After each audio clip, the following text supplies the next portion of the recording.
Yerusalem. Yerusalem. Betul. Keren ya. Terus selanjutnya, susun huruf ini jadi nama tokoh. Oke, siapa yang mau jawab? Paulus. Nice. Rajin baca Alkitab ini ya. Diacak aja tahu loh. Next. Susun huruf ini jadi objek. Subjek ya harusnya. Apa ini? Jemaat. Jemaat. Betul. Oke, nice. Oke, ini tingkat kesulitannya sudah meningkat ya, teman-teman. Nah, ini teman-teman harus mengingat semua yang ada di sini. Nanti boleh pertanyaannya bisa warnanya apa, objeknya apa. Nah, itu teman-teman harus ingat semua. Oke. Gambar yang pertama. Ingat-ingat semua detailnya. Bentuk airnya apa tuh? Ada bentuk airnya love. Semuanya diingat-ingat. Nanti ada pertanyaannya di akhir. Jumlah binatangnya, apa siapa sebelahnya siapa, kayak gitu. Oke. Nanti pas Firman ya diem toh. Suara dari mana maksudnya?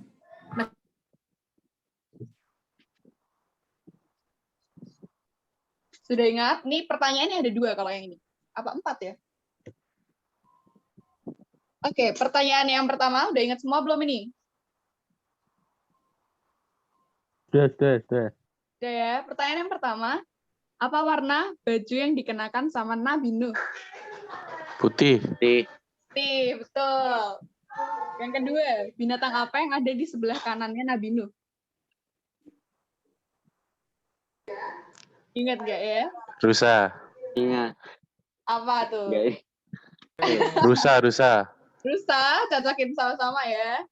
Wah, aku Daniel itu, Jer. Kanannya, oh ini yang kamu maksud nih, rusa. Nih. Oke, ini pertanyaan yang ketiga. Berapa jumlah burung yang ada di dalam gambar itu? 3. 3. Burung apa aja tuh? Ada yang ingat? 2. Ada yang 2, ada yang 3, ada yang 4 nih. Cocokin ya, ada berapa ya burungnya ya? Oh, ada 3 nih. Jerry yang jawab ya. Ada burung apa ini? Gagak ya? Gagak, Raja Wali sama burung hantu. Oke, selesai.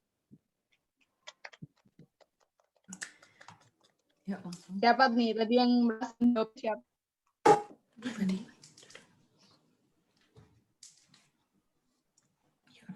Oke, thank you Kak Rahel. Ya, sebelum kita mulai kita berdoa sekali lagi ya.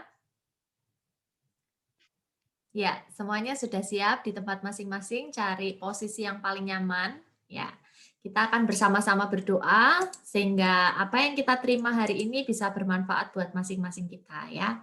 Mari kita berdoa.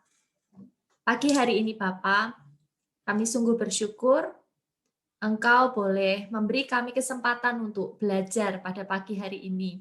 Satu bagian lagi atas hidup kami Tuhan sebagai seorang remaja, di mana Tuhan boleh percayakan segala tanggung jawab atas diri kami Tuhan, di masa muda kami ini Tuhan. Biarlah kami boleh benar-benar mengerjakan tanggung jawab kami sebagai seorang remaja dengan baik, dan firman-Mu, ibadah kami pada pagi hari ini mengenai kami boleh membahas bagian firman-Mu, di mana kami adalah seorang remaja, dan kami rindu Tuhan, kami boleh memakai masa remaja kami ini dengan sungguh memuliakan nama Tuhan. Dan biarlah Tuhan menyertai kami, menyertai hamba-Mu, menyertai setiap anak-anak peserta Valentine Talk pada pagi hari ini. Engkau Allah yang menolong kami, dan Engkau yang berbicara. Di dalam nama Tuhan Yesus kami berdoa. Amin. Oke, shalom. Ya, boleh open mute, shalom. Saya mau dengar suaranya nih. Shalom. Nah, Shalom. luar biasa, dahsyat ya. Oke, ya. Pagi hari ini kita sama-sama mau ngobrol nih soal Valentine. Ya, siapa yang hari ini dapat coklat dari temennya? Ada? Senyum-senyum semua ini pada dapat apa pada nggak dapat?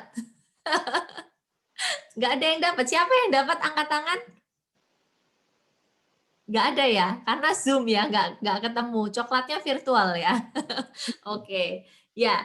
Valentine tahun 2021 ini beda dengan Valentine tahun-tahun sebelumnya. Bahkan tidak pernah kita bayangkan kita bisa bertemu lewat virtual seperti ini, tidak seperti biasanya gitu ya. Nah, pada pagi hari ini kita akan sama-sama bicara, bolehkah aku cinta-cintaan? Ya, judul yang diangkat bolehkah aku cinta-cintaan ini menggambarkan masa remaja ya. Kita akan buka, saya akan buka PowerPoint-nya. Gimana, Miss?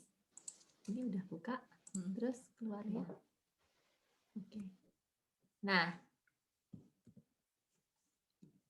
bolehkah aku cinta-cintaan? Bukankah ini pertanyaan kita, saya dulu waktu saya remaja juga gitu ya. Kapan ya aku boleh cinta-cintaan gitu ya? Kalau dilihat usianya teman-teman itu usia SMP, betul ya? Apakah ada yang sudah SMA? Ada juga ya? Oke, ada yang SMA, SMP dan SMA. Pertanyaan yang sama yang seringkali ditanyakan, boleh nggak sih aku tuh cinta-cintaan? Boleh nggak sih aku udah mulai jatuh cinta, punya pacar gitu ya? Karena aku remaja gitu. Teman-temanku juga banyak yang sudah punya pacar gitu. Seringkali banyak yang ditanyakan. Lalu ada juga orang tua kita yang melarang. Oh, kamu nggak boleh pacaran dulu sampai kamu punya KTP ya. Saya pernah dengar seperti itu. Sampai kamu punya KTP itu berarti pada usia SMA gitu ya. SMA sudah mau lulus ya itu ya. Atau kamu nggak boleh pacaran dulu kalau kamu sudah lulus SMA. Nah, itu baru boleh waktu kuliah. Nah, seringkali orang tua kita berpesan seperti itu.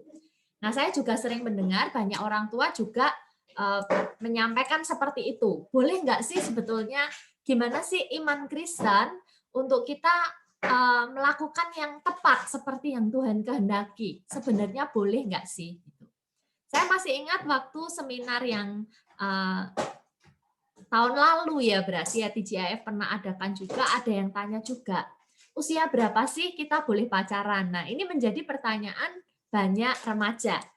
Nah, saya akan bahas mulai dari perkembangan remaja. Apa saya selalu ingin perkembangan remaja ini adalah dasar di mana kita bisa Ci, ini ada yang join masuk mana Ci? Ini udah tak joinin. Ya. Mau diganti dulu? Ya. Nah, pada saat remaja kita itu ada di tahap perkembangan ya. Tahap perkembangan yang sudah mengalami perubahan fisik dan hormonal. Bahkan remaja itu adalah masa peralihan dari anak-anak menuju dewasa. Jadi sebetulnya remaja ini adalah masa transisi yang berbeda, tidak seperti anak-anak lagi, tetapi juga belum dewasa, gitu ya. Seringkali orang tua mengatakan kamu tuh sudah besar, harusnya kamu ngerti ya. Kita seringkali mendengar perkataan itu. Tapi ketika membahas tentang cinta, Hus, kamu tuh masih kecil itu, belum boleh cinta-cintaan. Nah, jadi gimana nih remaja ini jati dirinya sebetulnya seperti apa? Kita itu ada, teman-teman ini ada di tengah-tengah masa di mana sudah bukan lagi anak-anak, tetapi juga belum dewasa. Sehingga bagaimana kita menyingkapi masa yang ada di tengah-tengah ini? SMP, SMA itu masa remaja semua kan? Nah, kita itu sama ya, teman-teman ini ada di satu masa yang sama. Nah, kita akan lihat firman Tuhan berkata apa mengenai Tuhan Yesus ya. Saya akan bukakan Lukas 2 ayat 52. Teman-teman juga boleh buka Alkitab teman-teman di rumah. Saya akan bacakan buat kita semua. Dalam Lukas 2 ayat 52 dikatakan, dan Yesus makin bertambah besar dan bertambah hikmatnya dan besarnya, dan makin dikasihi Allah dan manusia. Nah, jadi dari ayat ini dikatakan Yesus tuh bertambah besar, sama seperti kita, sama seperti teman-teman ya. Secara fisik ya, teman-teman berubah menjadi pribadi yang dulu saya nggak segini nih tingginya gitu ya. Sekarang udah makin tinggi. Bahkan ada perubahan-perubahan fisik dalam hormon-hormon kita. Ya. Itu tentu berbeda pada masa kanak-kanak dulu. Selain itu dikatakan Yesus itu juga bertambah hikmatnya. Apa? Hikmat itu berbicara mengenai apa? Ini dimensi yang kedua, yaitu dimensi psikis. Artinya apa? Makin bertambah hikmat pengertian. Makin bertambah sesuatu yang baik ya, sesuatu yang dulu cara berpikirnya nggak seperti itu, tetapi ketika masa remaja datang, cara berpikirnya tuh lain, gitu ya. Kita sudah jauh lebih bertanggung jawab atas diri kita. Ini dimensi psikis. Lalu dimensi yang ketiga dikatakan makin dikasihi oleh Allah. Jadi Yesus ini makin dikasihi Allah dan makin dikasihi manusia. Ada dimensi sosial, dikasihi manusia, tetapi juga ada dimensi rohani, makin dikasihi Allah. Nah, kita renungkan 4 bagian ini, teman-teman. Bahwa kita itu berubah secara fisik, secara psikis ya, secara pemikiran, secara bagaimana kita mengatur emosi kita, itu dimensi psikis ya. Mengatur nggak baperan gitu ya, nggak sensitif. Nah, itu dimensi psikis. Lalu dimensi sosial makin banyak temannya, dikasihi manusia ya, karena kita bertanggung jawab atas diri kita, tentu orang-orang di sekitar kita senang ya. Dan makin dikasihi Allah. Makin dikasihi Allah ini apa? Artinya, kita semakin mengasihi Allah secara rohani, kita juga semakin mendapatkan kasih dari Allah. Jadi ada hubungan antara kita dengan Allah. Ini dimensi rohani. Nah, itu yang kita alami teman-teman ya. Dalam Lukas 2 ayat 32. Nah, apa yang perlu kita jagai pada masa remaja ini?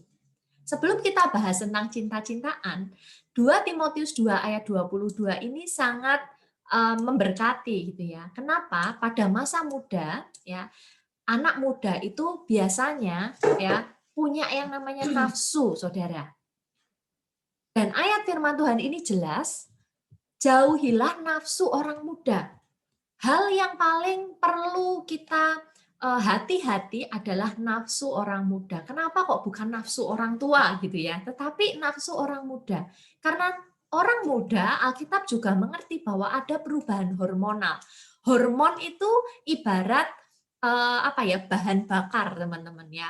Bahan bakar untuk punya dorongan-dorongan tertentu atas diri kita ya secara seksual. Sehingga apa? Kita perlu tahu bahwa kita perlu hati-hati terhadap nafsu orang muda.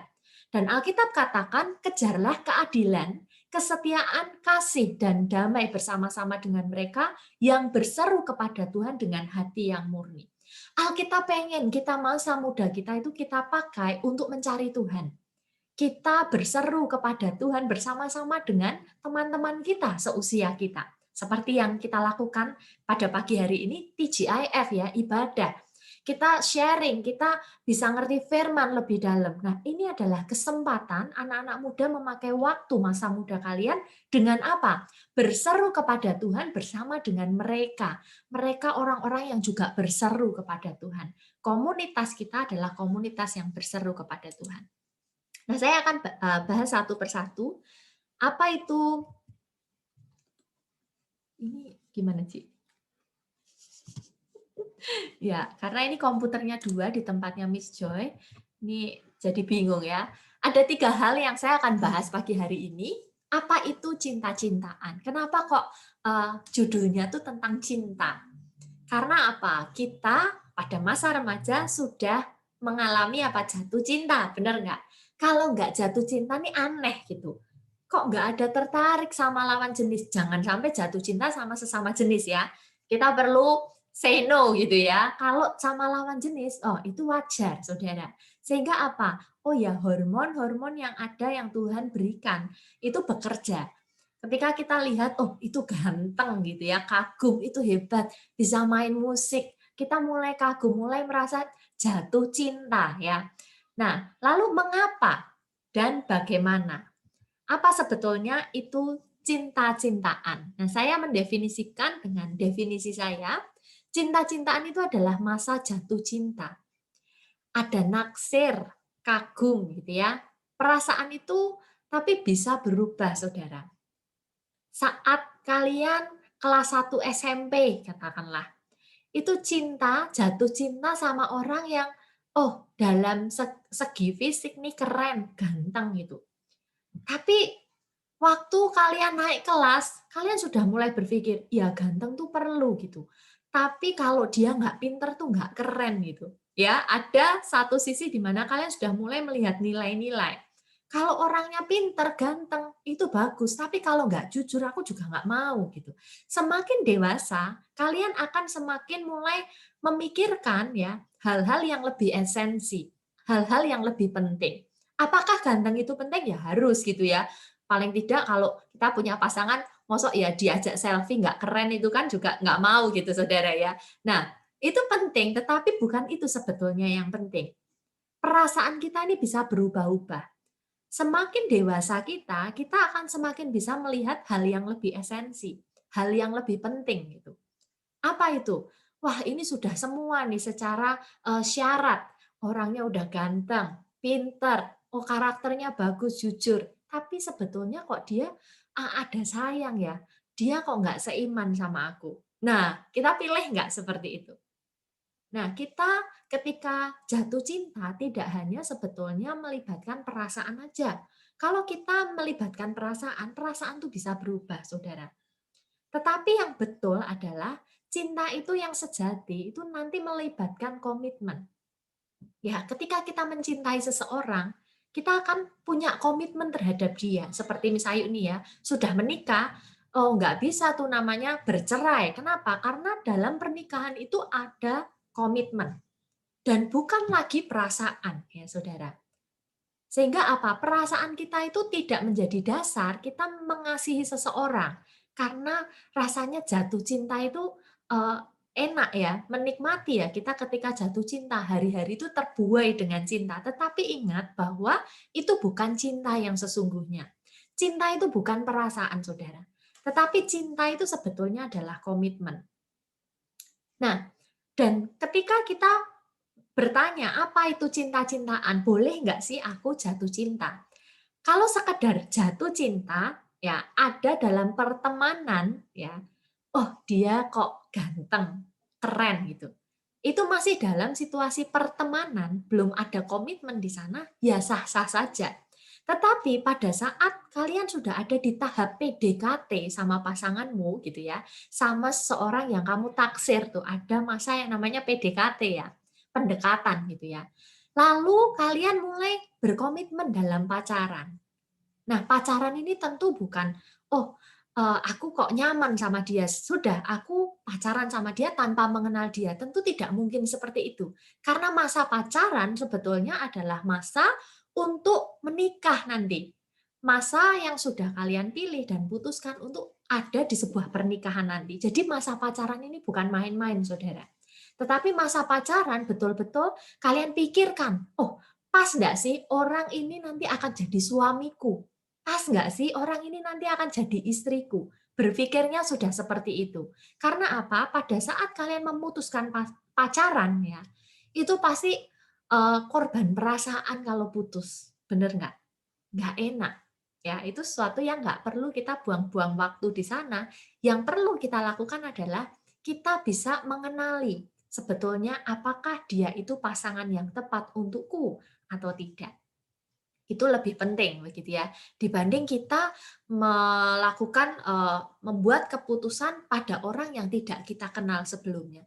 Jadi pesan Misayu ya, kalian berteman sebanyak mungkin teman, sebanyak mungkin beragam, semakin banyak teman-teman kalian semakin baik, sehingga kalian bisa mengenali satu demi satu, itu orangnya seperti ini, yang itu seperti ini. Kalian bisa ada masa pengenalan sebelum ke PDKT, pacaran, bahkan sampai menikah nanti, sehingga nggak ada yang namanya apa, sudah menikah tapi bercerai. Ini sayang sekali, karena apa, di dalam pernikahan kita tidak ada yang namanya perceraian. Kenapa sampai terjadi perceraian di dalam pernikahan? Karena mereka sebetulnya tidak mengenali pasangan mereka. Ya. Cinta sejati ini tadi apa? Komitmen. Jadi pada saat kita mengasihi seseorang, mencintai, itu sebetulnya kita itu memberi. Nah, bolehkah anak SMP dan SMA ini cinta-cintaan? Nah, kalian bisa menjawab sendiri pada saat kalian belum bisa memberi. Kalian masih meminta, kalian masih menuntut, ya. Pada usia ini kalian masih sangat membutuhkan orang tua kalian, ya. Keinginan kita untuk menuntut ini kan besar, ya. Lain dibanding ketika kita bisa memberi hati kepada seseorang, ya. Mencintai itu sebetulnya memberi, bukan menuntut. Pada saat kita masih merasa menuntut, ya, ini bukan cinta yang sejati. Cinta yang sejati kalau kita belajar dari Kristus, cinta yang sejati itu adalah memberi. Nah, kenapa? Sekarang kita masuk ke bagian 2. Mengapa? Dasar dari cinta, mengapa kita bisa mengasihi seseorang? Kenapa kita bisa mencintai seseorang? Dasar cinta, saudara. Dasar cinta itu adalah sebetulnya rasa berharga. Apa maksudnya? Jadi seorang yang mengasihi orang lain, ya, itu tidak bisa dia mengasihi orang lain tanpa dia sendiri mengasihi dirinya sendiri. Maksudnya gimana? Bagaimana kita bisa mengasihi orang lain kalau ternyata kita tidak bisa mengasihi diri kita sendiri? Kebutuhan-kebutuhan kita secara pribadi tidak kita penuhi sendiri. Itu tidak bisa kita lakukan. Sehingga kita akan lebih ke menuntut. Ya, jadi contoh nih misalnya. Pada saat kita belum bisa melihat diri kita berharga, ya, kita juga tidak bisa melihat orang lain itu berharga di hadapan Tuhan. Apa artinya? Kalau kita merasa aku nih bukan seorang yang dikasihi, ya. Aku nih seorang yang misalnya orang tuaku nih broken, katakanlah. Dia tidak merasakan kasih dari orang tua. Bagaimana dia bisa mengasihi dengan baik pasangannya nanti? Akan menjadi sulit. Dia perlu mengalami kasih Kristus dalam hidupnya. Sehingga apa? Dia mengalami dikasihi, dia bisa ngasih, namanya aja kasih. Kasih itu apa? Memberi. Dan kita yang menerima kasih itu terima kasih. Ya, kita menerima kasih. Makanya kita katakan terima kasih.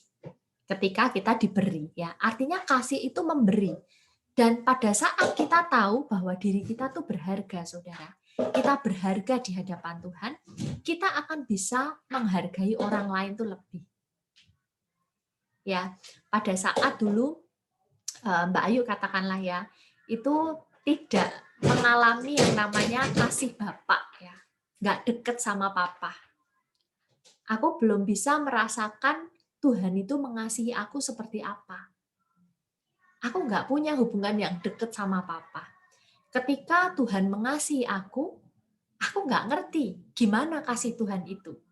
Sampai pada satu titik di mana aku tahu diriku dikasihi, Yesus rela mati atas hidupku, Yesus itu melihat hidupku tuh berharga. Nah, dari situ aku bisa mengasihi sekalipun aku tidak dikasihi. Ya, itu menjadi sesuatu yang, rupanya ketika kita dikasihi Tuhan, itu adalah satu pengalaman kita bisa memberikan kasih yang tulus. Tidak lagi menuntut pada pasangan kita. Ya, ketika Mbak Ayu dulu ya mengasihi Mas Aan. Wah, itu satu cinta di mana aku nggak hanya menuntut dia mengasihiku, tapi aku bisa memberikan kasih itu kepadanya. Dan betul, sekalipun ya ada kelemahan ya, akhirnya bisa menerima juga. Karena apa? Kita ingin memberi, tidak hanya sekedar menuntut. Ya, karena ada rasa berharga dalam diri kita bisa menghargai orang lain.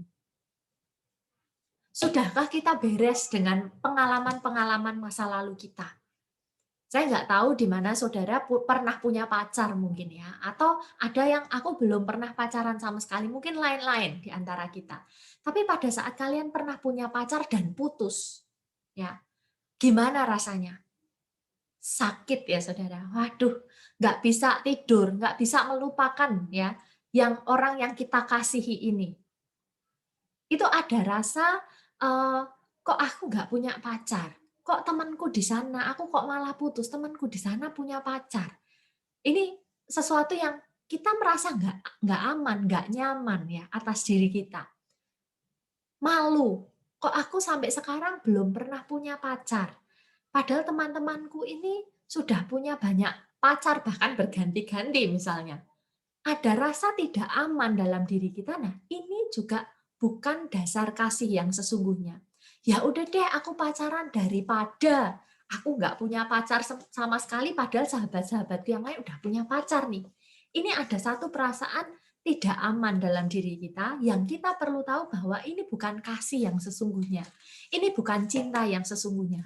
Ya, itu sesuatu yang palsu yang dunia tawarkan, saudara. Aku harus punya pacar. Aku harus menikah karena teman-temanku yang lain belum sudah pada menikah di usiaku. Nah, ini ada rasa tidak aman, tidak nyaman gitu ya. Tuhan akan mengerjakan segala sesuatu atas diri kita itu beda-beda dengan orang lain. Ya, kapan seorang itu tepat ya punya pasangan itu mungkin usianya berbeda. Ada yang sudah bekerja baru mendapatkan pasangan ya. Milikilah rasa aman itu, saudara. Kapan kita bisa punya rasa aman? Pada saat ya kita tahu bahwa kita dikasihi Kristus, Tuhan punya rencana yang terbaik atas diri kita akan punya rasa aman itu. Tidak perlu lihat orang lain, oh dia sudah punya pacar, makanya aku harus punya pacar, itu tidak. Ya, kita akan punya rasa aman. Dan dasar cinta yang ketiga adalah memberi. Pada saat kita hatinya ingin memberi, ya, kita sudah ada di level tidak menuntut lagi, saudara. Itu berarti sesuatu yang, oh kita sudah siap untuk mengasihi orang lain. Kita sudah siap mencintai orang lain, karena dasar cinta adalah memberi, tidak lagi menuntut. Nah, cinta yang sejati ini kita perlu dapatkan. Pada saat apa? Kita tahu, oh aku tuh berharga di hadapan Tuhan. Tuhan Yesus tuh mengasihi aku. Sekalipun aku tidak setia, dia tuh sangat setia kepadaku. Kita berharga di hadapan Tuhan. Kita berharga bukan karena kita sudah punya pacar. Oh, ada orang yang mencintai aku, makanya kita berharga. Tidak. Oh, pada saat ada orang yang nembak aku, wah keren nih aku ya, itu rasa berhargaku. Tidak, saudara. Oh, lebih parah lagi gini. Ketika aku bisa memberikan diriku, tubuhku kepada seseorang, wah, itu aku berharga. Tidak, saudara. Justru kita harus hidup kudus, ya.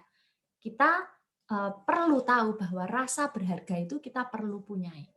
Sehingga apa? Dekat dengan Tuhan itu baik sebelum kalian punya pasangan, ya. Kalian ingat pada saat Adam dan Hawa ya, itu di Taman Eden, sebelum ada Hawa, itu Adam, gimana sih Cik? Kalau aku mau keluar enggak saya? Aku lihat sana aja. Bisa. Ya. Pada saat Adam, sebelum ada Hawa, saudara ya, sebelum ada Hawa, apa yang dilakukan Adam? Akhirnya Tuhan memberikan Hawa dalam dirinya ya, dalam hidupnya. Itu adalah ketika, oh ya udah aku lihat sini aja. Aku tuh nggak bisa lihat anak-anak, bingung gitu. Oke, nah pada saat Adam dan Hawa ini belum ada Hawa ya di Taman Eden, kita tahu bahwa Adam ini dia melakukan apa yang jadi tanggung jawabnya lebih dulu.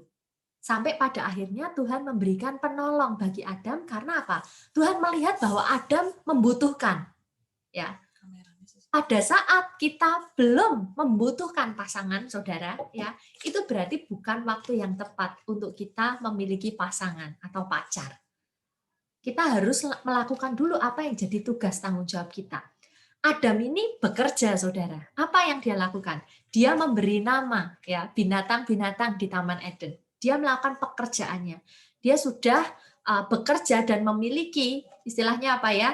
Pendapatan finansial. Kalau di zaman dulu nggak ada uang ya. Tetapi dia sudah melakukan tugas tanggung jawabnya bekerja yang memang harus dilakukan seorang laki-laki. Sehingga pada saat itulah Tuhan lihat, oh iya Adam butuh penolong. Nah, sebelum ada penolong, dikatakan Tuhan memberikan penolong-penolong yang lain. Nah, pada zaman kita sekarang, siapa penolong-penolong dalam diri kita? Dalam lingkungan kita, orang tua kita. Mereka penolong kita. Kakak-kakak rohani kita, mereka penolong kita. Ya, dari situ, setelah itu kita mendapat penolong yang sepadan, dikatakan Hawa ini sepadan dengan Adam. Dan akhirnya Adam punya pasangan, yaitu Hawa. Nah, ini luar biasa ya. Tuhan sudah memberikan yang terbaik bagi kita pada waktunya, pada saatnya.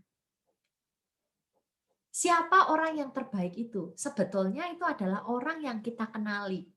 Itu jauh lebih baik. Karena apa? Pada saat kita tidak mengenali orang itu, bagaimana kita bisa mengasihi dia? Bagaimana kita bisa ngerti bagaimana karakternya dia? Sanggup enggak kita hidup sama dia satu saat nanti ya? Nah, itu perlu kita kenali. Amsal 4 ayat 23 mengingatkan kita. Apa yang dikatakan firman Tuhan ini? Jagalah hatimu dengan segala kewaspadaan, karena dari situlah terpancar kehidupan. Pada saat kita menjaga hati kita, saudara, di situ ada kehidupan. Hati kita tidak kita berikan kepada orang-orang yang sembarangan. Ya, orang yang layak kita cintai adalah orang yang dia juga punya kasih Kristus dalam hidupnya. Ketika dulu saya remaja seperti kalian, saya mulai membuat list apa ya, daftar syarat, ciri-ciri gitu ya, orang yang saya impikan menjadi pasangan saya. Teman-teman sudah mulai melakukannya belum? Listnya apa? Tulis di bukumu ya. Siapa orang yang tepat untuk menjadi pasanganku satu saat nanti. Ada list yang primer nih, penting, harus. Ya, apa misalnya? Dia harus seiman. Tapi nggak cukup seiman, saudara. Kalau seiman, nggak semua orang yang seiman itu tepat untuk kita, kan? Tentu ada kriteria-kriteria selanjutnya. Kalau saya dulu, saya pengen punya pasangan yang melayani Tuhan. Ya, dan betul, sekarang pasangan saya adalah orang yang melayani Tuhan, yang mengasihi Tuhan, sama gitu ya. Lalu kriteria-kriteria selanjutnya bagi saya itu ada yang penting, saudara. Dia harus bisa main musik ya. Cowok-cowok nih kalau bisa main musik nih idaman, idola. Kenapa? Karena saya pengen bukan karena skill musiknya, tetapi dia seorang yang juga menyembah Tuhan. Nah, pada saat dia bisa minimal lah main gitar, nggak usah drum atau apa gitu ya. Ketika dia bisa main gitar gitu ya, kita bisa nyembah bareng gitu. Nah, itu satu impian saya dulu dan betul. Terus primer buat saya itu orang yang tidak merokok, saudara. Kenapa merokok ini menjadi standar buat saya? Karena merokok ini adalah ketika dia mengasihi tubuhnya. Ya, itu sebagai dasar di mana dia akan mengasihi istrinya nanti. Oh, dia aja sayang sama tubuhnya. Ya kan? Dia menilai dirinya berharga. Aku terlalu berharga untuk sekedar rokok gitu ya. Dia tahu bahwa dirinya berharga, sehingga dia akan menghargai istrinya juga nantinya. Menurut saya seperti itu dan betul. Orang yang kita lihat dia menghargai dirinya, dia akan bisa mengasihi dan menghargai lebih baik. Buktikan ya. Jadi pada saat kalian mulai punya standar, di mana pasangan kalian adalah orang-orang yang kalian sudah mulai kasih list nih ya, syaratnya apa. Sehingga pada saat saya mengenal seorang laki-laki yang tidak seiman, saya akan no gitu, jelas tidak gitu, nggak usah didoakan atau digumulkan lagi gitu. Ya, itu langsung coret gitu. Orang yang pelayanan, wah, mengasihi Tuhan, pelayanan, tapi tidak semua orang yang pelayanan akan menjadi suami saya, betul kan? Saya juga harus pilih di sana. Karakter yang mana yang saya cocok? Oh, siap nggak dengan karakter seperti dia ini, saya cocok sama dia. Tentu akan saya pilih lagi, saya saring lagi, betul ya? Lalu ada hal yang sekunder yang saya tidak perlu harus iya gitu. Misalnya, dia seorang yang harus bisa naik mobil misalnya. Ini kan nggak terlalu penting ya, saudara. Itu bisa dilatih. Atau seorang yang saudara mungkin punya list yang nggak harus, nggak apa-apa deh. Nah, itu mulai kita bisa, nggak masalah yang ini, tetapi yang ini utama. Ada karakter-karakter atau syarat utama, dan ada yang sekunder. Boleh ya, boleh tidak. Yang utama perlu kamu masukkan kalau cewek itu harus laki-laki ya, saudara ya. Jangan sampai yang kita pilih itu ternyata loh sesama jenis. Tidak ya, tidak ada di sini ya. Jelas itu harus laki-laki. Jangan sampai gini, kok yang seiman sudah nggak ada, yang pelayanan sudah nggak ada, dicoret. Pokok yang penting laki-laki. Nah ini juga jangan ya. Tunggu sampai waktu yang tepat. Karena apa? Pernikahan itu sekali untuk selamanya. Yang kita pilih adalah orang yang harus benar-benar tepat. Sekalipun dia punya kelemahan, ya pasti memang gitu. Tidak ada orang yang sempurna ya. Tetapi ketika kita tahu kelemahannya, lebih dulu itu lebih baik, saudara. Kita bisa bayangkan gini, aku bisa nggak sih hidup sama dia gitu. Ya, dengan kelemahannya dia kayak gitu tuh aku siap apa enggak. Nah, itu paling penting. Kita tahu seperti apa karakternya, seperti apa dirinya yang sebenarnya. Nah, pada saat orang PDKT, kita nggak melalui pertemanan nih ya, saudara. Kita nggak melalui pertemanan, ada orang yang tiba-tiba nembak kita. PDKT-in kita nih. Kira-kira orang yang PDKT-in kita itu mereka orang yang gimana? Sesungguhnya apa enggak nih? Kita perlu hati-hati kalau ada orang yang PDKT dan katakan gini, ketika, yuk mau nggak jadi pacarku? Ya. Terus kita ditanya seperti itu gimana? Enggak dulu, aku mau kenal dulu. Oh enggak usah, kita pacaran dulu aja sambil kita mengenali satu dengan yang lain. Gimana kalau ada seorang pria atau wanita yang nembak kita? Oh, kalau wanita nembak mungkin nggak? Banyak ya kayaknya ya sekarang ya, wanita-wanita nembak ya. Nah, kalau ada wanita atau pria datang seperti itu dan bertanya, mau nggak jadi pacarku? Nggak usah kenalan-kenalan terlalu lama, pada masa pacaran inilah kita saling mengenal. Nah, ini kita perlu waspada, saudara. Ini bukan cinta sejati, tetapi ini bisa jadi cinta palsu. Kenapa? Karena nggak ada tuh orang pada masa PDKT akan menunjukkan dirinya yang sebenarnya. Artinya semuanya ini serba palsu. Apa? Ya dimanis-manis semua lah. Kalau ada orang PDKT nunjukin keburukannya tentu nggak akan kelihatan. Betul nggak? Maka dari itu kita perlu melewati masa pertemanan dulu, saudara. Tahapnya itu harus tahap pertemanan. Ya, baru benar-benar ketika kita sudah kenal, ada masa PDKT, pacaran, dan menikah. Tahapnya jangan diganti-ganti ya. Oh, pacaran dulu baru pertemanan, nggak bisa. Pacaran dulu dan saling mengenali pada masa pacaran akan menjadi sulit. Dia tidak akan menunjukkan dirinya yang sebenarnya. Jadi itu palsu, saudara. Ya, nggak ada tuh orang PDKT nunjukin keburukannya, kan nggak ada. Oke. Nah, sekarang bagaimana? Pertanyaan yang ketiga, bagaimana? Bagaimana kita bisa mengasihi pasangan kita ya satu saat nanti kalau kalian berpacaran ya. Oleh karena engkau berharga di mataku, kata firman Tuhan, dan mulia, aku ini mengasihi engkau, maka aku memberikan manusia sebagai gantimu dan bangsa-bangsa sebagai ganti nyawamu. Tuhan katakan, engkau berharga di mataku. Kita ini berharga, saudara. Dan dikatakan mulia. Mulia itu seperti apa sih?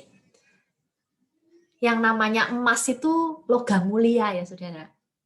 Sangat berharga. Pada saat bangun tidur ya, saya pernah satu kali anting saya ini hilang, saudara. Loh, di mana ini? Ya, saya nggak pernah namanya anting ini sampai lepas, itu jarang sekali. Nah, pada saat ngaca gitu, kok nggak ada? Beruntungnya rambut saya ini panjang, rupanya anting saya ini nyangkut di rambut. Saya cari betul, saudara. Kenapa? Karena ini berharga.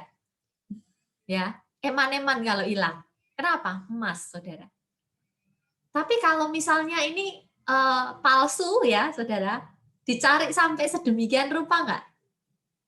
Enggak ya. Kenapa? Karena nggak berharga. nilai sebuah benda itu berharga, kita akan memberi penghormatan lebih. Kita akan simpan baik-baik.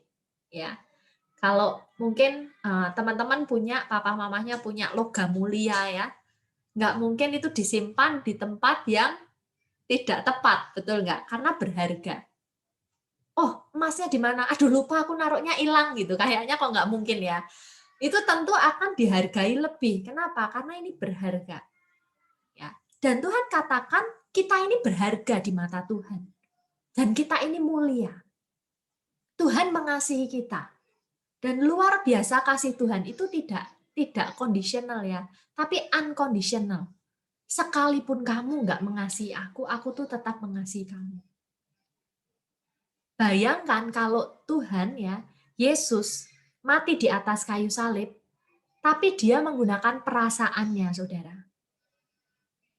Apakah misalnya, Yesus merenungkan misalnya, apakah semua manusia itu nanti akan percaya kepadaku kalau aku sudah mati di atas kayu salib? Kan enggak juga ya, saudara. Kalau dia menggunakan perasaannya, dia tidak akan mau mati di atas kayu salib buat kita. Tapi sayangnya Yesus tidak seperti itu. Yesus tidak menggunakan perasaannya. Tetapi Yesus berkomitmen terhadap kita, dia rela mati di atas kayu salib. Sebab apa? Sebab kita berharga. Dia menghargai kita sampai dia rela berkorban buat kita. Bukankah segitu berharganya kita? Saya tuh melihat karya Kristus itu, saya sangat mengasihi Kristus ya. Setelah saya tahu bahwa hidup saya itu berharga. Mungkin banyak orang dengan mudahnya mengatakan sesuatu terhadap kita. Oh, kamu tuh pendek, kamu tuh jelek, dan lain sebagainya. Banyak orang tidak bisa menghargai kita. Tetapi jangan khawatir, saudara. Kita tidak hidup atas penghargaan mereka kepada kita. Kalau toh kita dimaki-maki gitu, saya itu tidak menjadi tidak berharga atas makianmu. Tetapi apa? Saya sejatinya adalah berharga di mata Tuhan. Jadi nggak masalah tuh buat kita. Betul nggak? Kita berharga bukan karena pujian. Oh, kalau ada guruku memuji aku, itu aku berharga tuh. Kalau nggak dipuji, waduh, berat. Tidak ya. Karena apa? Kita itu berharga di mata Tuhan. Kita tidak butuh pujian manusia, saudara. Tapi kita berharga di mata Tuhan. Tuhan katakan, aku mengasihi engkau, maka aku memberikan manusia sebagai gantimu. Siapa itu? Kristus ya. Yesus yang rela mati untuk kita. Nah, kenapa ayat ini menjadi ayat yang penting? Karena kita perlu tahu kita ini berharga. Kalau kita tidak tahu kita ini berharga, kita akan memberikan cinta kita, hati kita, hidup kita, diri kita pada orang yang tidak tepat, yang tidak menghargai kita. Sayang gitu, saudara. Kalau kita tidak mencari orang yang juga dia berharga di mata Tuhan, kita terlalu berharga untuk mendapat orang yang tidak berharga. Kristus saja rela mati untuk kita. Ya, dia sangat mengasihi kita. Jangan sampai kita memberikan, mengumbar kasih kita pada orang-orang yang dia tidak mengenal Kristus. Ya, sayang ya saudara ya. Saya, papa mama saya ya dulu tidak seiman. Ya, tetapi dengan kasih karunia Tuhan ya, akhirnya papa mama saya bisa ke gereja, bisa ibadah. Tetapi masa-masa itu menjadi masa-masa yang sulit bagi saya. Kenapa? Saya nggak pernah tahu saya harus ibadah kemana, saudara. Pada saat saya kelas 6 SD, saya masih sangat ingat, saya diketok tuh pintu kelas saya diketok sama guru saya. Guru saya bilang gini, "Ayu, ini adikmu itu Kristen atau enggak?" gitu. Ketika saya ditanya seperti itu seorang anak yang kelas 6 SD, saudara, saya sedih, saudara. Kenapa? Karena adik saya itu kelas 1 SD, dia nggak mau ikut sama teman-teman yang seiman gitu. Dia bilang, "Aku nggak Kristen," gitu. Itu menjadi masa-masa yang berat bagi kami. Kenapa? Karena mama papa saya tidak seiman. Ya, Jadi itu jelas teman-teman, kalau kalian tahu diri kalian berharga, kalian sudah ditebus, hargai kasih karunia itu, dan kalian bisa mendapat orang yang tepat. Ya, tidak usah terburu-buru, Tuhan punya rencana yang terbaik atas diri kalian, dan itu orang yang tepat. Kita tidak mau kan habiskan waktu dengan orang yang tidak tepat. Ya, kita rugi. Ya, rugi banyak hal. Sehingga kita betul-betul perlu tahu bahwa keberhargaan kita ini menjadi dasar kita bisa menghargai orang lain dan memilih yang tepat, yang juga berharga. Di mata kita dan di mata Tuhan tentunya. Bukan orang yang sembarangan. Nah, lalu bagaimana untuk kita bisa mengasihi, mencintai orang? Ayat firman Tuhan tentang kasih, ya, 1 Korintus 13 ini bicara mengenai kasih, saudara.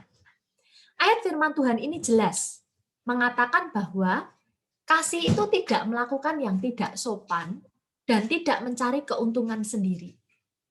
Ia tidak pemarah dan tidak menyimpan kesalahan orang lain.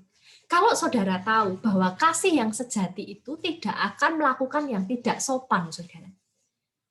Kita tidak bisa menawar lagi bahwa bila ada orang yang tidak menghargai kamu, ya, melakukan yang tidak sopan terhadap kamu, tentu dia bukan orang yang mengasihi kamu dan menganggap kamu berharga. Terlalu berharga kamu bersama dia. Ya, dia tentu bukan orang yang tepat. Dan kasih yang sejati itu tidak mencari keuntungan sendiri.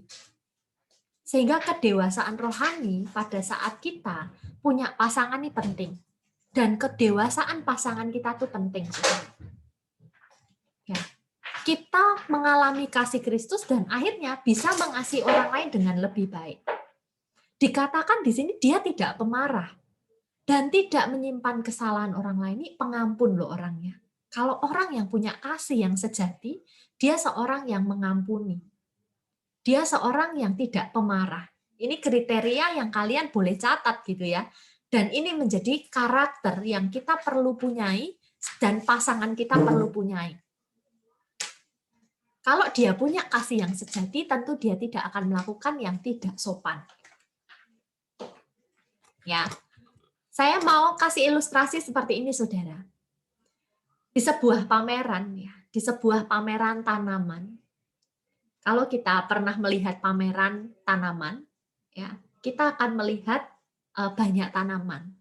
Tapi luar biasanya, ternyata ada loh tanaman yang harganya sampai 850 juta. Itu nolnya betul ya, ada 7 saudara. Tanaman apa sih? Itu tanaman bonsai. Biar saudara. teman-temannya gambar dulu. Nah, kalau kalian lihat bonsai itu kayak apa sih? Ya, istimewanya sampai seperti apa sih?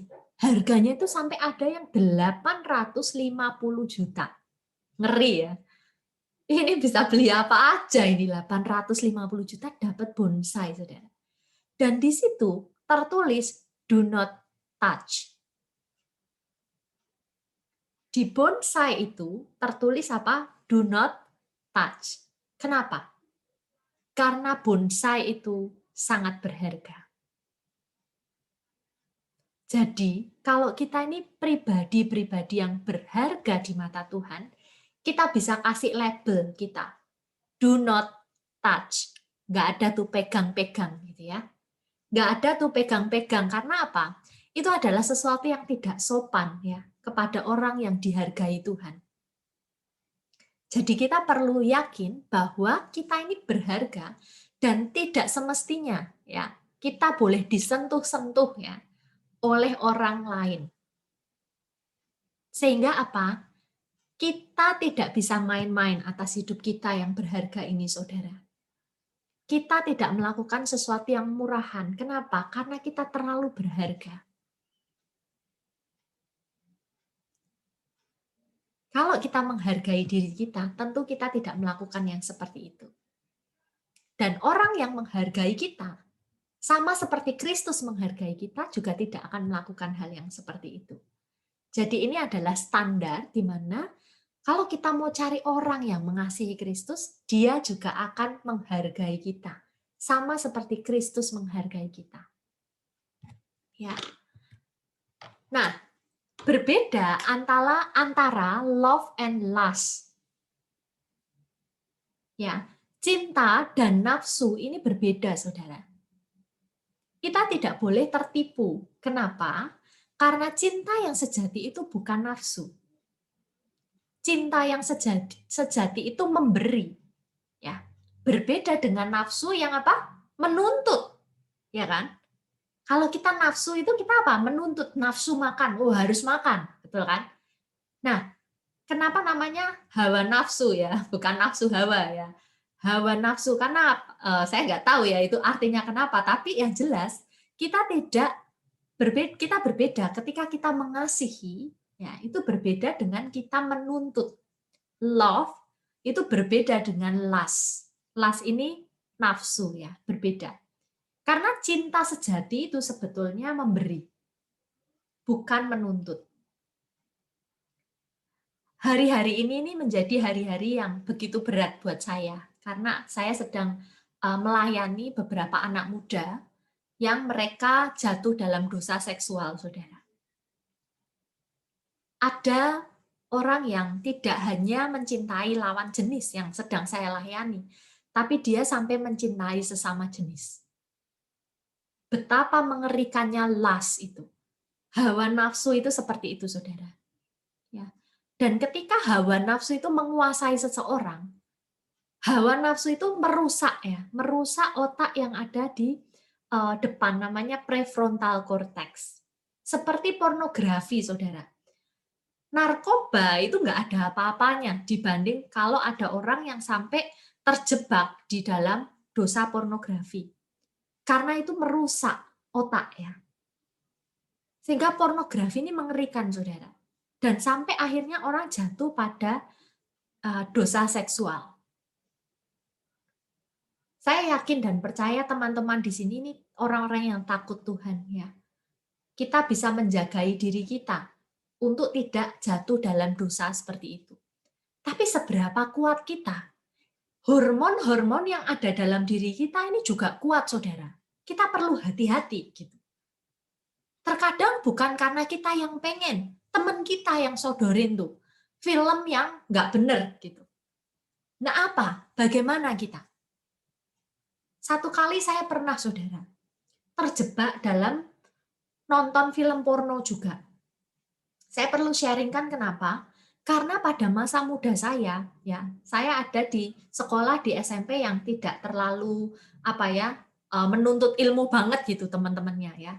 Mereka orang yang hahaha, yang sekolah ya nggak bagus nilainya ya nggak apa-apa gitu ya.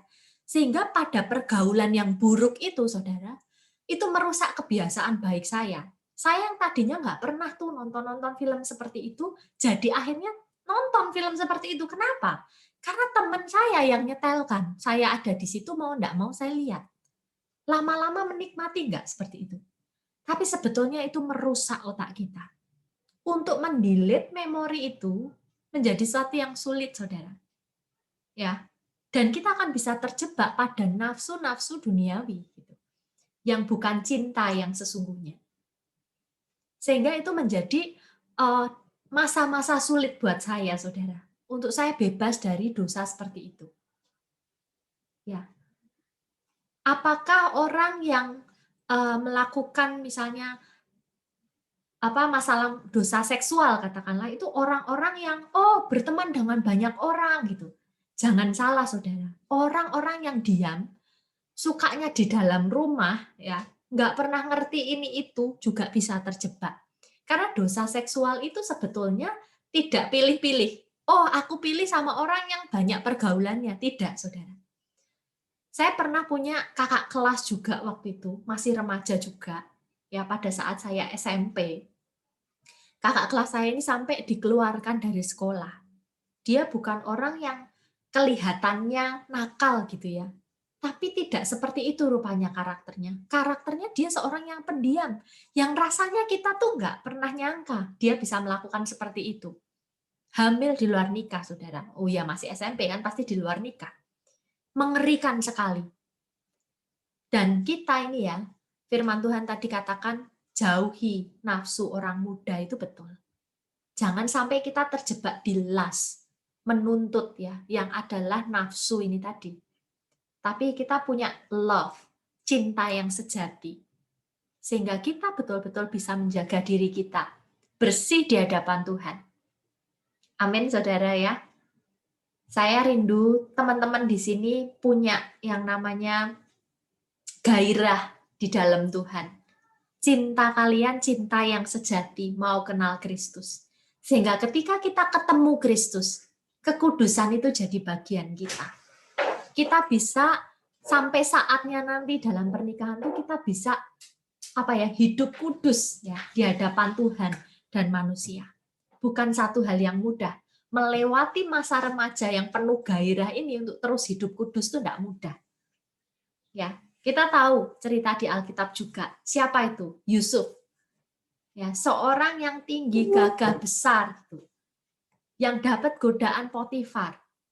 Tapi ingat, ketika dia punya visi dalam hidupnya, ya, dia ini akan jadi penguasa, betul ya? Dia tahu dirinya ini berharga. Terlalu buruk kalau aku melakukan bersama Potifar itu. Dia lari, saudara. Dia tidak berargumen di sana. Dia tidak banyak bergumul di sana. Terlalu lama lari, saudara. Jadi harus keluar dalam zona itu dan pergi. Ya. Kita perlu hati-hati di masa remaja ini. Sehingga kita tetap hidup kudus di hadapan Tuhan. Ada quotes di sini ya. Belajarlah dari Kristus yang mencintai kita. Karena Kristus mencintai kita bukan karena perasaan, tetapi karena komitmen. Sehingga jangan sampai kita terjebak dengan perasaan kita yang mencintai orang lain, tetapi belum siap berkomitmen. Ya, karena Kristus sudah mati bagi kita. Diri kita berharga di hadapan Tuhan. Saya yakin pada saat teman-teman menjaga hidup teman-teman kudus, ada berkat-berkat Tuhan yang menanti teman-teman. Ada satu cerita zaman dulu yang kalian pasti tahu juga, ada yang namanya kelenteng kuning, kelenteng abang, kelenteng biru, kelenteng hijau. Ya, ini cerita daerah yang saya selalu ingat, bahwa menjaga kekudusan itu kita akan mendapat yang terbaik. Siapa itu? Kelenteng kuning ya. Pada saat mereka menjaga kekudusan, ketemu dengan yuyu kangkang disuruh cium tuh enggak mau, saudara ya. Si kelenteng kuning akhirnya mendapat pangeran yang terbaik buat dia. Padahal dia secara physically enggak terlalu cantik, tetapi dia berharga dan dia bisa menghargai dirinya. Saya sangat ingat ya, cerita itu cerita zaman dulu anak-anak ya. Tetapi itu menginspirasi saya, oh ya, saya harus menjaga hidup saya kudus on the track ya. Di dalam track yang Tuhan sudah tetapkan atas hidup kita. Nggak usah melenceng-melenceng, saudara. Karena hidup kita nggak setahun 2 tahun. Hidup kita masih panjang, saudara. Jangan sampai dengan masa muda kita ini kita nggak bertanggung jawab. Sehingga kita nggak dapat berkat-berkat terbaik atas hidup kita. Ya, senang nanti ketika kita sama pasangan yang terbaik yang Tuhan sudah sediakan. Ya, kita bisa menikmati berkat-berkat Tuhan. Mari kita datang kepada cinta sejati kita, yaitu Yesus. Maka kita akan berbuah, berkembang, bahkan ini yang paling penting, kita tahu kehendak Tuhan. Pada saat kita tahu apa yang Tuhan mau atas hidup kita akan menjadi pribadi-pribadi yang apa? Kita melakukan apa yang semestinya kita lakukan, yaitu yang Tuhan kehendaki. Nomornya desa ya. Di situ tuh luar biasa, saudara. Kita bisa melakukan apa yang Tuhan mau atas hidup kita, melayani Tuhan. Kita menjadi orang-orang yang menjadi berkat di luar sana. Ya, kita bisa menjadi jawaban buat dunia. Kita bisa jadi orang-orang yang berbeda, saudara. Dan dunia itu perlu kita. Makanya kenapa Tuhan katakan kita itu adalah garam dan terang. Karena apa? Karena dunia membutuhkan kita untuk memberi rasa. Dunia membutuhkan kita untuk kita jadi terang. Dan itu luar biasa. Terima kasih. Saya akhiri dan kita tutup di dalam doa. Nanti setelah ini kita lanjut tanya jawab ya. Mari kita berdoa. Firman-Mu, pengertian-Mu Tuhan sudah hamba sampaikan bagi anak-anak muda TGIF dan juga beberapa tamu undangan yang boleh hadir bersama-sama kami. Kami mau pakai masa muda kami sungguh-sungguh di hadapan Tuhan, dan kami mengenali kasih yang sejati itu, sehingga kami punya kasih itu. Pada satu saat kami boleh memberi kasih itu pada orang yang tepat, yang Tuhan boleh anugerahkan atas hidup kami. Sama seperti Adam menemukan Hawa, satu saat kami akan menemukan pasangan kami yang terbaik. Dan kami mau Tuhan, untuk kami tidak hanya melihat perasaan kami, karena perasaan itu menipu. Kami tahu perasaan-perasaan itu bukan cinta yang sejati, melainkan cinta yang sejati adalah kami boleh memberi dan berkomitmen pada pasangan kami kelak kemudian hari, pada saat kami boleh ada di dalam jenjang pernikahan satu saat nanti. Ini kerinduan kami Tuhan, di masa muda kami rindu untuk terus hidup kudus di hadapan Tuhan. Karena kami tahu kami berharga di hadapan Tuhan. Terima kasih Bapa, ini doa dan permohonan kami. Di dalam nama Tuhan Yesus kami berdoa. Amin. Amin, saudara. Kita lanjutkan tanya jawab ya. Masih ada waktu untuk bisa tanya jawab. Teman-teman bisa, gimana nih teknisnya? Chat, di kolom chat, dan open mute gitu ya, boleh. Oke, silahkan. Kak Rahel mungkin bisa memimpin teman-teman yang akan bertanya jawab. Atau Kak Rahel sudah punya pertanyaan-pertanyaan juga boleh ditanyakan. Nggak ada pertanyaan. Sudah jelas ya Kak Rahel ya? Iya, sudah jelas. Nggak ada pertanyaan. Kalau teman-teman mau tanya, boleh ya teman-teman semua.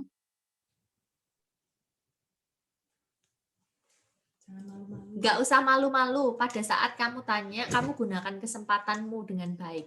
Karena kalian ada di masa yang sama. Ya, tanya tuh nggak apa-apa.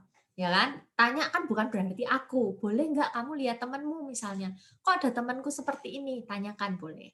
Tidak selalu kamu kan?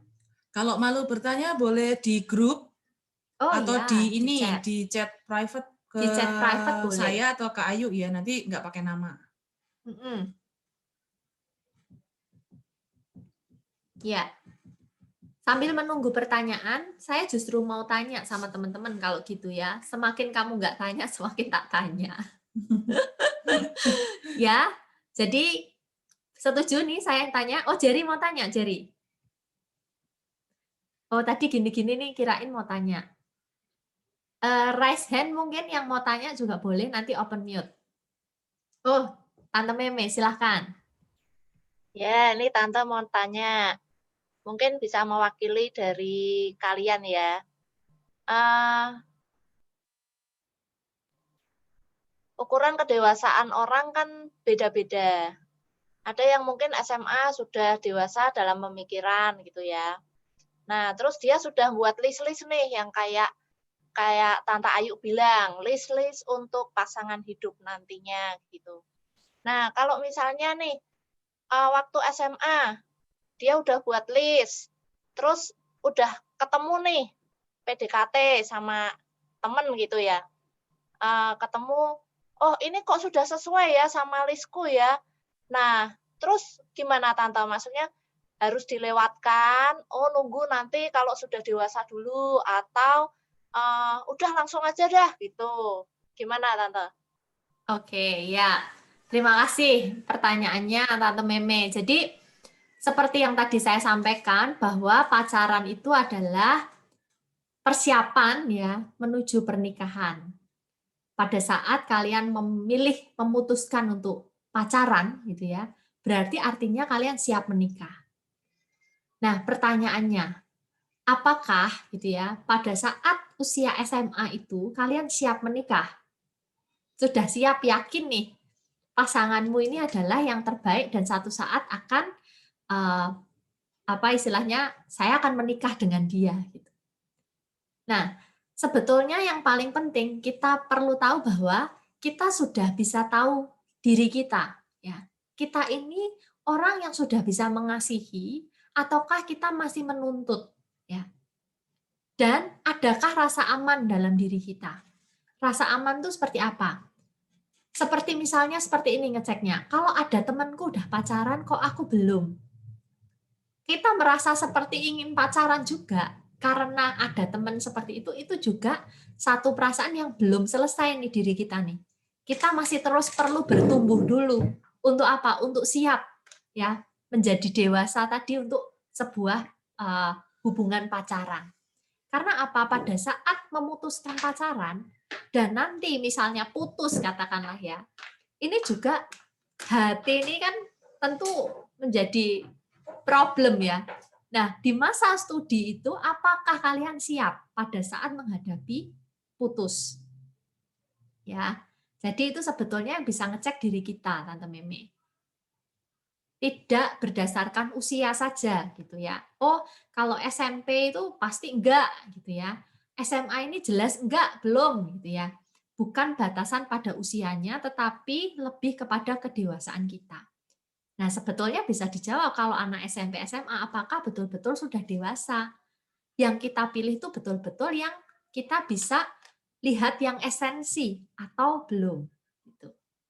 Kalau saya sih melihat bahwa anak SMP, SMA ini masih perlu berteman dulu. Ya, karena banyak permasalahan-permasalahan psikologis juga, ini ukuran saya ya, yang saya tangani itu pada usia SMA. Bahkan dewasa awal, pada masa awal kuliah tuh mereka baru masa-masa membereskan. Kita tidak pernah tahu gitu, saudara. Masa lalu saya, masa-masa traumatik dulu itu dibereskan itu kapan? Nah, itu pada saat biasanya SMA atau kuliah awal. Itu gejolak permasalahan psikologis itu masih sangat penting gitu ya, untuk kita selesaikan dulu. Nah, jadi betul-betul kita perlu tunggu waktunya, nggak perlu buru-buru, jangan buru-buru gitu, jangan buru-buru untuk pacaran. Kenali dulu, bertemanlah dulu gitu ya. Kita tidak rugi, tidak merugi seperti itu. Jadi tidak langsung, oh ya ini sudah tepat semua nih, orangnya juga cinta aku nih. Nah, ini masa yang tepat untuk aku bisa pacaran. Belum tentu gitu. Jadi berdoalah, tanyalah orang-orang yang dewasa rohani itu baik. Mereka bisa lihat kondisi rohani kita kalau kita nggak tahu kondisi rohani kita. Ya, kita perlu diskusi sama orang tua, cerita sama orang tua itu baik. Karena seperti Adam juga punya penolong-penolong yang lain. Sebelum Tuhan berikan penolong Hawa. Gitu. Kita perlu penolong-penolong yang lain. Nah, baru kita memulai pacaran pada saat apa? Kita beres secara psikologis juga. Ya, kita bereskan tuh masalah-masalah psikologis kita. Ya, seperti itu sih. Supaya benar-benar siap ya, Tante Meme. Kita perlu punya standar itu.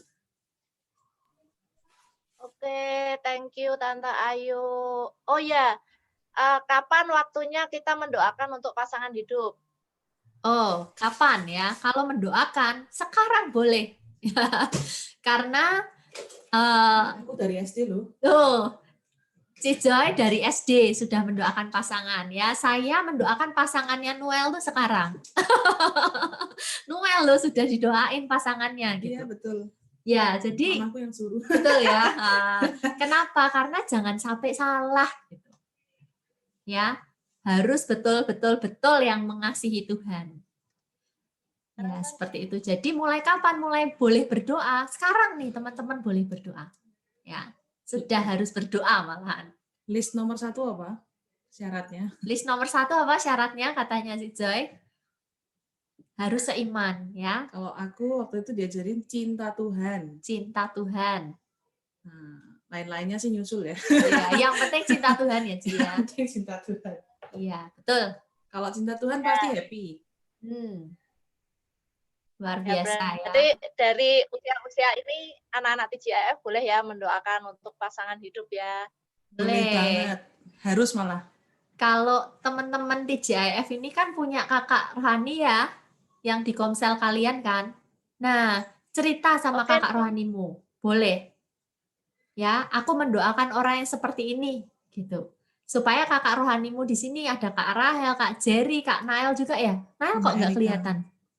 Kak Erika juga bisa mendoakan kalian. Nael yang nggak kelihatan nih. Tadi ada ya. Ya, jadi kita bersyukur kita punya komunitas ya. Ini juga saya syukuri, saya punya teman komsel seperti Tante Meme ya, dan teman-teman yang lain yang saling mendukung. Kita nggak sendiri, saudara. Ada banyak doa-doa yang bisa dinaikkan dari teman-teman kita juga. Ya, jadi kita bisa jadi orang-orang yang menemukan pilihan yang tepat gitu. Oke, sekarang saya boleh bertanya ya? Boleh bertanya? Oh ini Erika Ada mau lagi? tanya dulu Tante. Oh ya, siap. Erika mau mungkin ini mewakili K-popers ya Tante. Sekarang kan Oke. cewek-cewek tuh banyak yang nganggep idolnya tuh bukan sebagai idol tapi sebagai cowok gitu. Gimana tanggapannya Tante? Piye, maksudnya gimana tuh? Aku belum ngerti tuh. Oh, cewek-cewek remaja sekarang itu kan sering ngefans tuh sama K-pop idol. Nah, mereka nganggep idol mereka tuh bukan sebagai idola tapi kayak sebagai cowok gitu.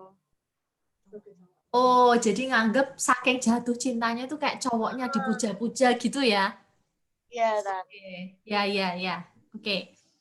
Sebetulnya yang dari kata idol sendiri, idol itu sebetulnya asal katanya tuh artinya berhala. Ngeri ya. Kalau kalian punya idol, idola, ya, jangan sampai itu sebetulnya jadi berhala gitu. Saya itu juga. Halo, sebentar ya. Nah, sebetulnya kalau kita ya pada masa ini, teman-teman nih saya melihat banyak perbedaan dan perubahan dari zaman dulu. Kalian itu bisa virtual ya, maksudnya mencintai sesuatu yang tidak nampak, tidak bertemu kalian secara langsung gitu ya, hanya lewat chat, bahkan ada permainan-permainan yang cinta-cintaan tuh di handphone ada aplikasinya ya.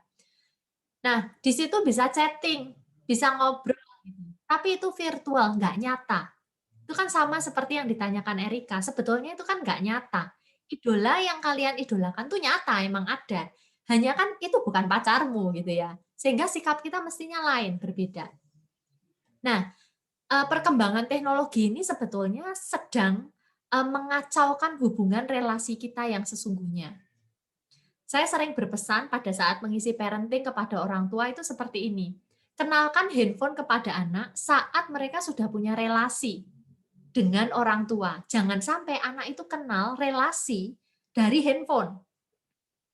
Karena handphone tuh nggak bisa peluk kamu. Saya sering bilang gitu sama Noel. Emang lebih senang handphone toh daripada ngobrol sama mami. Ya, nggak menyenangkan ya ngobrol sama mami, padahal handphone nggak bisa peluk Noel. Nah, dia harus kenal relasi dulu sebelum kenal gadget nih loh. Sebelum kenal virtual. Sama seperti kalian nih. Pada saat kalian punya idola nih, wah artis ya, sebetulnya kalian perlu punya relasi yang sesungguhnya dengan orang tua kalian tuh penting. Kalau kita nggak pernah ngerasakan kasih ayah, ya kita cari nggak tuh kasih ya. Akhirnya apa? Masih kecil pacaran. Kenapa? Karena cari kasih. Nah, walaupun ada perubahan-perubahan teknologi sekarang, yang nggak bisa berubah adalah orang tuh selalu di setiap masa itu butuh yang namanya dikasihi. Sebetulnya kan kebutuhannya sama, Erika. Dia menganggap itu K-popers tuh pacarnya karena sebetulnya dia butuh kasih. Dia butuh mengasihi dan dikasihi. Ya kan? Nah, setuju atau tidak itu jadi pacarnya jelas itu virtual ya. Itu bukan relasi yang sesungguhnya ya. Nah, itu kita perlu bedakan. Jadi saya sangat dorong teman-teman, ya nanti kalau pandemi berakhir ya, kita punya pola komunikasi dengan orang lain ini yang tepat. Maksudnya gimana yang tepat? Pada saat sebelahan, sama Cik Joy misalnya nih ya, aku ngobrol nih, nggak justru handphonean semua. Ya, Cik Joy handphonean, aku handphonean, padahal ketemu. Atau pada saat ngobrol di handphone, wah kayaknya orangnya heboh gitu. Ketika ketemu nyatanya lain, saudara. Banyak nggak kayak gitu? Banyak. Ya, itu apa? Sebetulnya pola komunikasinya nih kacau. Ya, nggak beres nih. Orangnya nggak pede waktu ditemui, ketemu ngobrol nih nggak pede. Tapi pada saat di WA, wah cerewet sekali. Banyak nggak? Banyak itu. Nah, dunia nyata dan dunia maya itu berbeda. Sehingga kalian perlu nih, buat jarak. Jarak ini bukan berarti aku sama sekali nggak ngerti nih dunia maya, nggak juga, nggak apa-apa. Kalian tetap ada dalam kemudahan kalian yang punya aplikasi ini dan itu, nggak apa-apa. Tapi hanya saja kalian perlu punya pola komunikasi dan hubungan yang baik. Ya, belajar cara komunikasi, ngobrol langsung itu baik. Seringkali anak-anak zaman sekarang nggak punya tuh komunikasi yang seperti itu. Ya, padahal nanti kalian menikah tuh virtual apa beneran? Pertanyaannya gitu kan? Ya enggak cuman dari handphone kan pacarannya kan? Enggak cuman nanti sama suaminya handphonean aja, ketemu nggak ngomong kan enggak. Nah, harus mendarat nih. Antara dunia maya dan dunia nyata nih perlu sinkron. Nah, itu yang perlu kalian miliki keterampilan itu. Misalnya nih, Tante Ayu suka Instagraman. Wah, Instagramnya aktif banget. Tapi di rumah nggak bisa ngurus rumah. Apakah itu yang dibutuhkan? Tentu nggak gitu kan. Harus benar-benar kamu bisa punya tanggung jawab juga yang kamu lakukan saat ini. Mungkin itu jawabannya agak melebar, Erika, tapi esensinya sama. Sehingga kita perlu waspada dengan virtual, idola, dunia maya, ya. Itu kita perlu waspadai. Yang kita perlu ajak komunikasi nih secara langsung nih perlu penting. Mungkin seperti itu. Siapa? Saya. Terjawab, Erika? Iya, Tan. Iya, oke.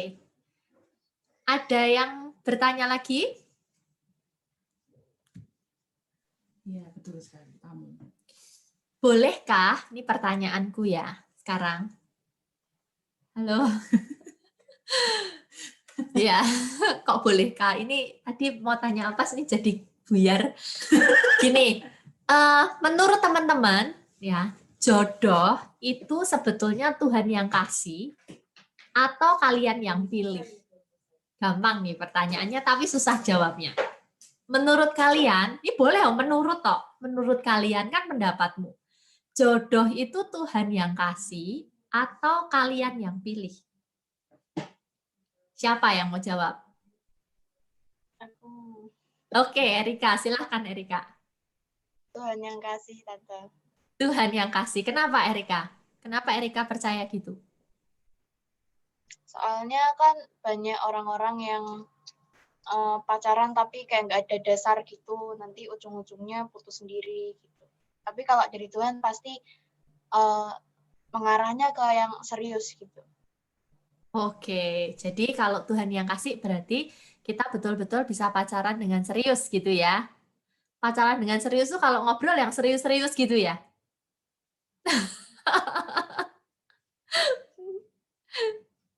Ya. Mau nambahin Erika? Oh enggak ya. Oke, Samuel Alexander nih, raise hand. Menurut Samuel, pertanyaannya tadi sama. Kamu raise hand ya Samuel tuh? Oh enggak. Itu kok ada tangannya dari mana itu? Oh bukan ya. Ternyata kursornya Miss Joy itu bentuknya tangan. Kirain Samuel mau jawab. Oke. Ada jawaban lain dari Erika? Boleh setuju, boleh tidak. Ini boleh sharing kok. Ada jawaban lain? Rochelle mungkin. Menurut Rochelle, jodoh itu Tuhan yang kasih atau kamu yang pilih, Rochelle? Tuhan yang kasih. Tuhan yang kasih ya. Oke. Berarti ini sepakat semua Tuhan yang kasih. Oke. Jerry mau nambahin? Kita yang milih. Oke, Jerry, kenapa alasannya kita yang pilih? Boleh. Soalnya tuh apa ya? Kan memang Tuhan sudah sediakan, tapi kita kan dikasih kebebasan buat milih gitu loh. Mau milih yang mana? Oke. Ya, saya setuju dengan jawabannya Jerry, saudara. Kenapa?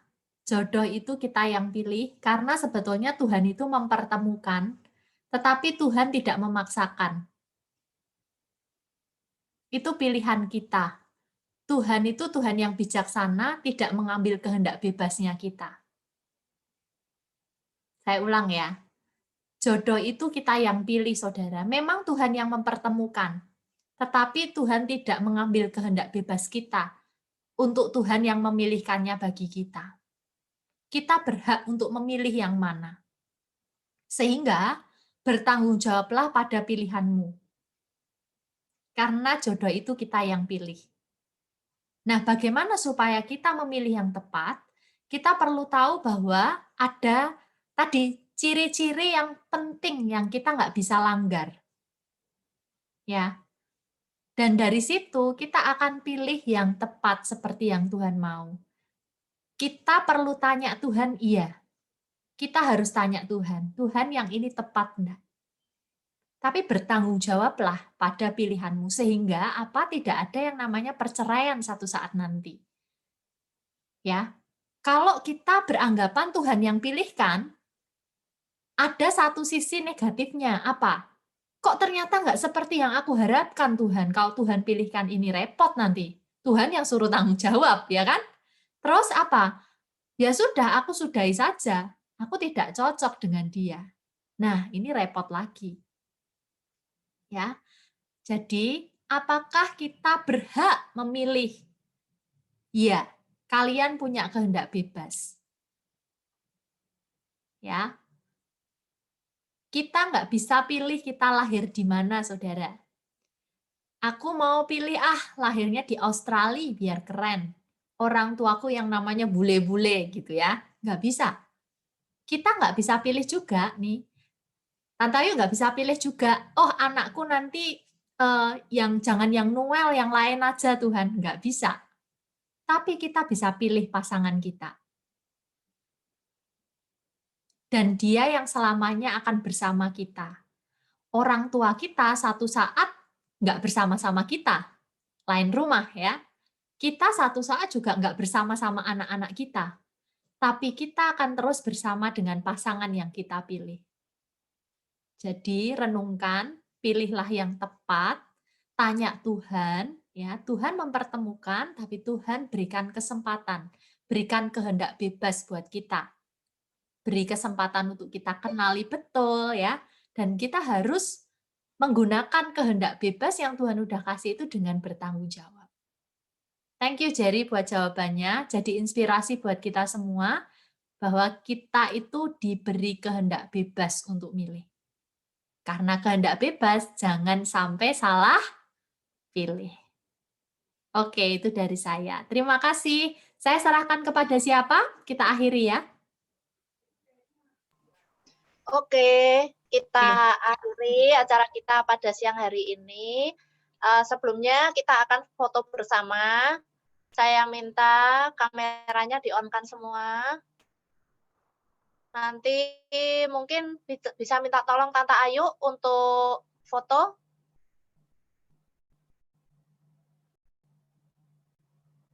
Sudah semua? Kameranya on ya? Oke. Dulu, Ci. 1, 2, cheese.